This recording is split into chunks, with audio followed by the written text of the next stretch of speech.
आज का पीएसयू का राजा, बीईएल को भी पीएसयू के राजा का खिताब दिया जाता है और उम्मीद है आप लोगों ने अच्छे पैसे बना रहे होंगे या बनाए होंगे, क्योंकि कल आप हमारे साथ ये शेयर्स खरीद रहे थे। और आईडीबीआई बैंक को वीरू देते हैं रफ्तार के घोड़े का दर्जा, क्योंकि ये घोड़े की तरह दौड़ रहा है। रोज देखिए चलता है 5%, कहते हैं बिना नागे चलना। अब तो पीएसयू का राजा हो गया बीडीएल, बीईएल, और रफ्तार का घोड़ा हो गया आईडीबीआई। और रफ्तार का घोड़ा इसलिए क्योंकि यहाँ पर अभी जगह है और घोड़ा ऐसा है कि ये भागेगा और आगे। तो आप देखिए ये पीएसयू स्टॉक्स ही पैसा बनाकर दे रहे हैं और अच्छा पैसा बनाकर दे रहे हैं, खबरों के दम पर और नतीजों के दम पर। तो इसको दिया जाए आज रफ्तार के घोड़े का दर्जा।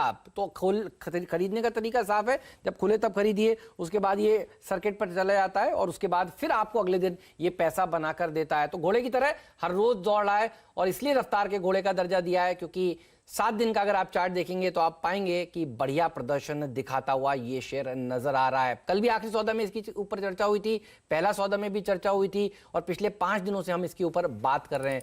तो ये दर्जा तो विरुद्ध देना चाहिए, वेल डिजर्व्ड है। जी हाँ, रफ्तार का घोड़ा। और हेमंत बहुत सही जगह पिक किया आपने। और 4410 अब जानते हैं हेमंत, ये जिस लेवल पे आ चुका है इसमें बहुत दूर तक कोई सप्लाई नहीं है। जी हाँ, अगर आप मुझसे पूछें तो कम से कम 55 से लेकर 60 रुपए की ट्रेजेक्टरी तक कोई सप्लाई नहीं है। तो ये अच्छी चीज है यहाँ पर। बाकी बीडीएल ने आज दिन बना दिया हेमंत। अच्छा हेमंत, आज सुबह जब हमने प्रकाश जी का फोन लिया ना, वो एक मीनिंगफुल फोन था मेरे को, क्योंकि उसमें एक ट्रेड नजर आ रहा है। प्लीज डायरेक्टर साहब जरा एक बार, क्योंकि निफ्टी डे हाई पर है, निफ्टी बैंक डे हाई पर है, अभी हमने अमर राजा की बात करी, वो डे हाई पर आ गया। एक बार रेट्स लेके आइए आप, ये आज क्या कर रहा है। याद रखिए प्रकाश की सुबह कमेंट थी 244 गैप अप ओपनिंग हुई, लेकिन गैप अप ओपनिंग के बाद ये अब अपने आप को 50 डेमा के ऊपर जस्टिफाई कर रहा है। 244.30 राजेश जरा एक बार इस पे कमेंट दीजिएगा। 244 का भाव मेरी स्क्रीन पे है, मेरे को लग रहा है कि ये ब्लास्ट होगा आज, क्योंकि इसके वॉल्यूम पैटर्न अच्छे हैं। कल का टोटल वॉल्यूम का अप्रोक्सीमेटली 95% अब तक पूरा हो चुका है। अब इसको क्या अप्रोच करना है, जहां पे एक सप्लाई पॉइंट है और वो है 255 256, कैसे अप्रोच करेंगे आप इस स्टॉक को? हिसाब से अगर आप इसको डेली चार्ट पे देखें तो it's a symmetrical triangle formation. First of all इसमें ट्रेंड तो पॉजिटिव ही है, लेकिन पॉजिटिव ट्रेंड के बावजूद अगर आप इसको थोड़ा सा और माइन्यूटली देखें तो एक सिमेट्रिकल ट्रायंगल ब्रेकआउट जो कि आज मिला है। That's why I was very bullish, क्योंकि वो अपने वर्च पे था, ब्रेकआउट देने के कगार पे था। So it's a clearly buy. 242 का इसका स्टॉप लॉस होगा, इसका 200 डीमा बैठता है 264, तो 264 इसका पहला पड़ाव होगा। 264 के बाद फिर उसके बाद मुझे लगता है ये 280 को चेस करेगा। सो रिस्क टू रिवॉर्ड बढ़िया है, स्टॉप लॉस 242।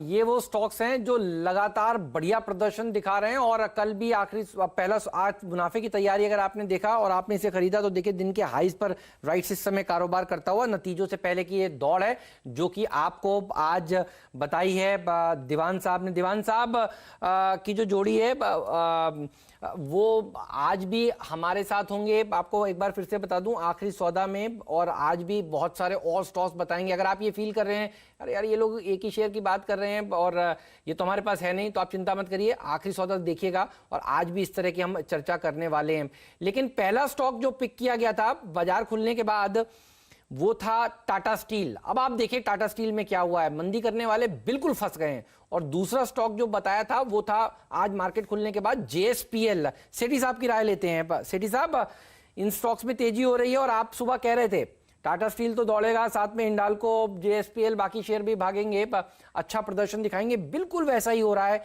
अच्छी तेजी यहां पर देखने को मिल रही है। तो दोनों स्टॉक्स को एक साथ रखिए डायरेक्टर साहब, ये दोनों ही एक साथ चल रहे हैं। और तीसरा रखिए एनएमडीसी। एनएमडीसी भी देखिए अब बढ़िया प्रदर्शन दिखा रहा है। चौथा रखिए सेल। ये सारे मेटल स्टॉक्स में गजब की रैली और दिन के हाईज पर कारोबार कर रहे हैं। अगर आपने सुबह बाजार खुलने के बाद इनको खरीदा हमारे साथ तो आप मुनाफे में हैं। तो मुनाफा जब हो तो उसको ट्रेल करना चाहिए, स्टॉप लॉस को ऊपर की तरफ।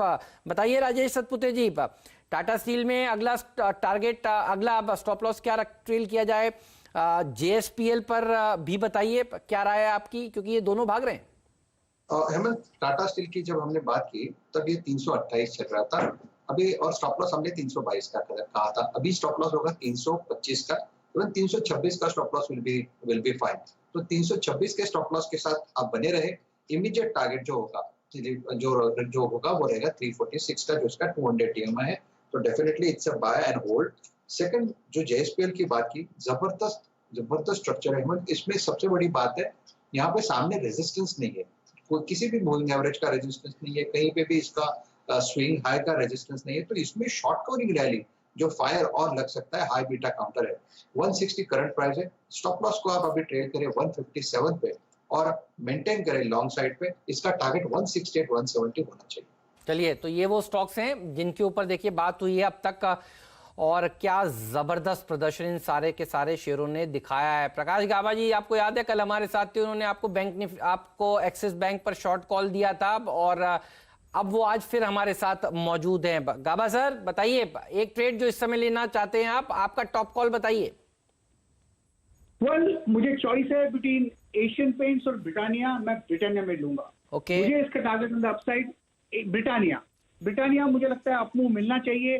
3650 का टारगेट है, वहां तक जाना चाहिए। स्टॉप होगा 3550।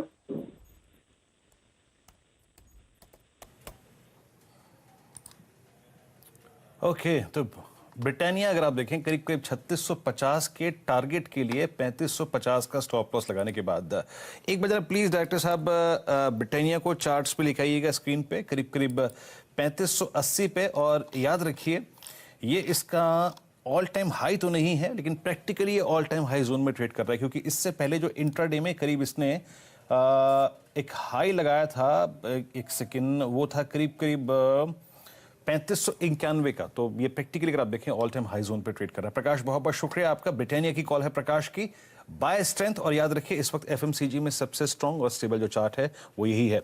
निफ्टी हल्का सा बैकफुट पे आया, लेकिन याद रखिए ये बहुत इंपॉर्टेंट क्लस्टर है।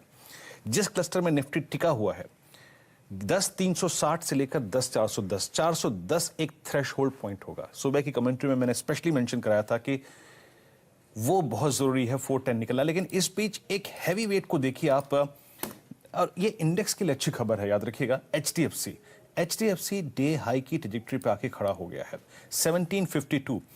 मैं बहुत बड़े पैरामीटर्स पे तो इसको शायद अभी कमेंट नहीं कर पाऊंगा शुभम, लेकिन याद रखिए ये पूरे के पूरे मई और जून का, स्पेशली जून का बेस है जहां से ये पुल बैक दे रहा है।